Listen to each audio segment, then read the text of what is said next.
സംവിധായകൻ ഷാജി എൻ കരുൺ അന്തരിച്ചു. തിരുവനന്തപുരത്തെ വസതിയിൽ വൈകിട്ട് 5 മണിയോടെയായിരുന്നു അന്ത്യം. ഏറെ നാളായി അർബുദബാധിതനായി ചികിത്സയിലായിരുന്നു അദ്ദേഹം. ഡി ബിനോയ് വിവരങ്ങൾ നൽകുന്നു. ആരൊക്കെയാണ് അവിടെ എത്തിയിട്ടുള്ളത്? സംസ്കാരം എപ്പോഴാണ്? മലയാള സിനിമാ മേഖലയുമായി ബന്ധപ്പെട്ട് പ്രവർത്തിക്കുന്ന ഒട്ടുമിക്ക ആളുകളും, പ്രത്യേകിച്ചും അദ്ദേഹത്തിൻ്റെ സൗഹൃദ വലയം വളരെ വലുതായിരുന്നു. അത്തരത്തിൽ സിനിമാ മേഖലയുമായി ബന്ധപ്പെട്ടവരൊക്കെ തന്നെ ഇപ്പോൾ അദ്ദേഹത്തിൻ്റെ വസതിയായ പിറവിയിലേക്ക് എത്തിക്കൊണ്ടിരിക്കുകയാണ്. അതിൽ മുഖ്യമന്ത്രി ഉൾപ്പെടെയുള്ള ആളുകളും സാംസ്കാരിക വകുപ്പ് മന്ത്രി ഉൾപ്പെടെയുള്ള ആളുകളും ഒക്കെ തന്നെ നാളെ കലാഭവനിൽ പൊതുദർശന സമയത്ത് അന്ത്യോപചാരം അർപ്പിക്കുന്നതിന് വേണ്ടി എത്തിച്ചേരും എന്നുള്ള വിവരങ്ങളാണ് നമുക്ക് ലഭ്യമാകുന്നത്. നാളെ 10:30 മണി മുതൽ 12:30 മണി വരെ വഴുതക്കാട് കലാഭവനിൽ അദ്ദേഹത്തിൻ്റെ ഭൗതികദേഹം പൊതുദർശനത്തിനായി വെക്കും. അതിനുശേഷം വീട്ടിലേക്ക് കൊണ്ടുപോകും. ചടങ്ങുകൾക്ക് വേണ്ടിയാണ്. തൊട്ടു പിന്നാലെ 4:30 മണിയോടുകൂടി ശാന്തി കവാടത്തിലാണ് അന്ത്യചടങ്ങുകൾ, സംസ്കാര ചടങ്ങുകളൊക്കെ നടക്കുന്നത്. ഏകദേശം കുറച്ച് ദിവസമായി അദ്ദേഹം ബാധിതനായിരുന്നു. ഒപ്പം ചികിത്സയ്ക്കിടയിലാണ് JC ഡാനിയൽ അവാർഡ് ഏറ്റുവാങ്ങുന്നതിന് വേണ്ടി അദ്ദേഹം നിശാഗന്ധിയിൽ എത്തിയത്. അന്ന് മുഖ്യമന്ത്രിയുടെ കയ്യിൽ നിന്ന് JC ഡാനിയൽ അവാർഡ് ഏറ്റുവാങ്ങുമ്പോൾ തന്നെ വളരെ പ്രസന്നവധനായിരുന്നെങ്കിൽ പോലും അദ്ദേഹത്തിൻ്റെ അസുഖവുമായി ബന്ധപ്പെട്ട കാര്യങ്ങളും തന്നെ ആരുമായി അദ്ദേഹം വലിയ തരത്തിൽ ചർച്ച ചെയ്യുന്ന പതിവില്ലായിരുന്നു. മലയാള സിനിമയ്ക്ക് അപ്പുറത്തേക്ക് ചലച്ചിത്ര സംരംഭകരുമായി അദ്ദേഹത്തിനുണ്ടായിരുന്ന ബന്ധം വളരെ ദൃഢമായിരുന്നു എന്നുള്ളതിൻ്റെ തെളിവാണ് ചലച്ചിത്ര അക്കാദമിയുടെ പ്രവർത്തനവും ഒപ്പം അദ്ദേഹം നേതൃനിരയിൽ നിന്ന് സംഘടിപ്പിച്ചിട്ടുള്ള ഫിലിം ഫെസ്റ്റിവലുകളും ഒക്കെ തന്നെ. കഴിഞ്ഞ ഫിലിം ഫെസ്റ്റിവലിൽ പോലും അദ്ദേഹത്തിൻ്റെ സാന്നിധ്യം ഉണ്ടായിരുന്നു എന്നുള്ളതാണ് ഏറ്റവും എടുത്തു പറയേണ്ട ഒരു കാര്യം. അത്രയധികം സിനിമയെ സ്നേഹിച്ചിരുന്ന ഒരാൾ കൂടിയായിരുന്നു അദ്ദേഹം. 4 സിനിമകളാണ് അദ്ദേഹം സംവിധാനം ചെയ്തിട്ടുണ്ടെങ്കിലും 4ഉം ഏറെ വ്യത്യസ്തതകൾ പുലർത്തുന്നു എന്നുള്ളതാണ്. ആദ്യ സിനിമയായ പിറവിയാണ്. ആ പിറവിയുടെ പേര് തന്നെയാണ് അദ്ദേഹത്തിൻ്റെ വീടിനും നൽകിയിരിക്കുന്നത്. പിറവി എന്ന പേര് തന്നെയാണ് ആ വീടിന് നൽകിയിരിക്കുന്നത്. അത് ഒരു വലിയ കാത്തിരിപ്പിൻ്റെ കഥ പറയുന്ന ഒരു സിനിമയായിരുന്നു പിറവി. ഒരു അച്ഛൻ മകന് വേണ്ടിയുള്ള ഒരു കാത്തിരിപ്പ് തുടരുന്നതിൻ്റെ വൈകാരിക നിമിഷങ്ങൾ ഉൾപ്പെടെയുള്ളവ പകർത്തിയെടുത്ത ഒരു സിനിമ. ആ സിനിമ ദേശീയ തലത്തിൽ ഉൾപ്പെടെ വലിയ അംഗീകാരങ്ങൾ ഏറ്റുവാങ്ങിയിരുന്നു. ഒപ്പം അന്തർദേശീയ തലത്തിലും ആ സിനിമ ശ്രദ്ധിക്കപ്പെട്ടിരുന്നു. രണ്ടാമത്തേത് സ്വം എന്ന സിനിമയായിരുന്നു. അതും വലിയ നിലവാരം പുലർത്തിയ സിനിമകളിലും തന്നെയായിരുന്നു. തൊഴിൽ അന്വേഷിയായ ഒരു യുവാവിൻ്റെ കഥ പറയുന്ന സിനിമ.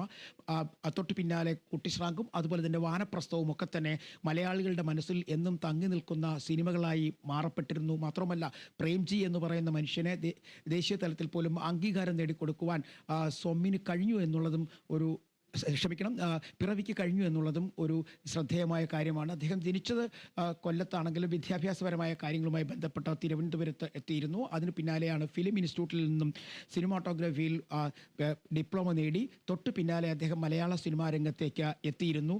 അരവിന്ദൻ ഉൾപ്പെടെയുള്ള ചലച്ചിത്ര പ്രതിഭകൾക്കൊപ്പം അദ്ദേഹം വലിയ തരത്തിൽ സിനിമകൾ സംവിധാനം ചെയ്യാൻ രംഗത്ത് ഉണ്ടായിരുന്നു എന്നുള്ളതാണ് അദ്ദേഹത്തിൻ്റെ ജീവിതത്തിൽ ഒരു വഴിത്തിരിവായി മാറിയെന്ന് നമുക്ക് പറയാൻ കഴിയും. പ്രത്യേകിച്ചും അരവിന്ദനുമായി കൂട്ടുകെട്ട് വലിയ സിനിമകൾക്ക് ജന്മം നൽകാൻ കഴിഞ്ഞു എന്നുള്ളതായിരുന്നു. പിന്നീട് അദ്ദേഹം മലയാള സിനിമയിലെ പ്രത്യേകിച്ചും കൊമേഴ്സ്യൽ സിനിമകളിലെ വാണിജ്യ സിനിമകളിലൊക്കെ തന്നെ അദ്ദേഹം സിനിമാറ്റോഗ്രാഫറായിട്ട് അല്ലെങ്കിൽ ഛായാഗ്രാഹകനായി ഉണ്ടായിരുന്നെങ്കിൽ പോലും ആ സിനിമകളും ശ്രദ്ധിക്കപ്പെട്ടിരുന്നു.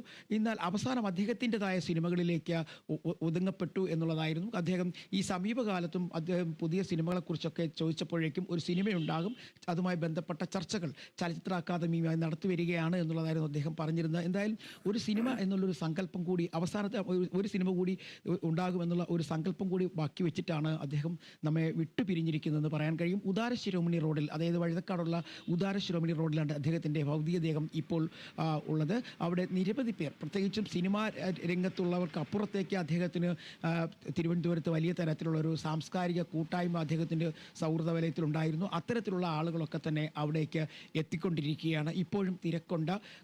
വൈകുന്നേരം 5 മണിയോടുകൂടിയായിരുന്നു അദ്ദേഹത്തിൻ്റെ മരണം സംഭവിച്ചത്.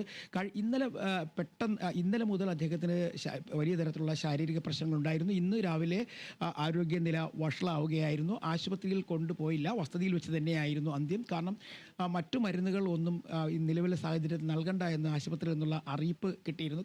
JC ഡാനിയൽ അവാർഡ് വാങ്ങാൻ വന്നപ്പോൾ തന്നെ അദ്ദേഹം ക്ഷീണിതനായിരുന്നെങ്കിൽ പോലും വളരെ സന്തോഷത്തോടുകൂടി തന്നെയാണ് കേരളത്തിലെ ഒരു പരമോന്നതമായ അവാർഡ് ഏറ്റുവാങ്ങുന്നതിന് വാങ്ങുന്നതിന് വേണ്ടി അദ്ദേഹം എത്തിയത്. മുഖ്യമന്ത്രി ഉൾപ്പെടെയുള്ളവരുമായി ഏറെ നേരം സംസാരിച്ചിരുന്നു. ഇതിനിടയിൽ കഴിഞ്ഞ ചലച്ചിത്രമേള സമയത്തും ഒപ്പം ഹേമ കമ്മിറ്റി റിപ്പോർട്ട് വന്ന സമയത്തുമൊക്കെ അദ്ദേഹത്തിന് അസുഖം ഇല്ലായിരുന്നു. ആ സമയത്തൊക്കെ അദ്ദേഹം ഇതുമായി ബന്ധപ്പെട്ട ചർച്ചകളിലും സർക്കാരിന് ഉപദേശങ്ങൾ നൽകുന്ന കാര്യത്തിലുമൊക്കെ ഷാജി എൻ കരുൺ മുൻപന്തിയിൽ തന്നെ ഉണ്ടായിരുന്നു. സർക്കാരുമായും അദ്ദേഹം വലിയ സൗഹൃദത്തിൽ മുന്നോട്ട് പോയ ഒരു സിനിമ പ്രവർത്തകൻ തന്നെയായിരുന്നു ഷാജി എൻ കരുൺ. അദ്ദേഹത്തിൻ്റെ വിയോഗം മലയാള സിനിമയ്ക്ക് നൽകിയിരിക്കുന്നത് വലിയ ഒരു വേർപാട് തന്നെയാണ്. അദ്ദേഹത്തിൽ നിന്നും ഇനിയും പല സംഭാവനകളും മലയാള സിനിമ പ്രതീക്ഷിച്ചിരുന്നു. അദ്ദേഹത്തിൻ്റെ വിയോഗത്തിൽ മലയാള സിനിമയ്ക്ക് തന്നെ വലിയ ഒരു നഷ്ടമുണ്ടായെന്ന് തന്നെ നമുക്ക് പറയാൻ കഴിയും. MS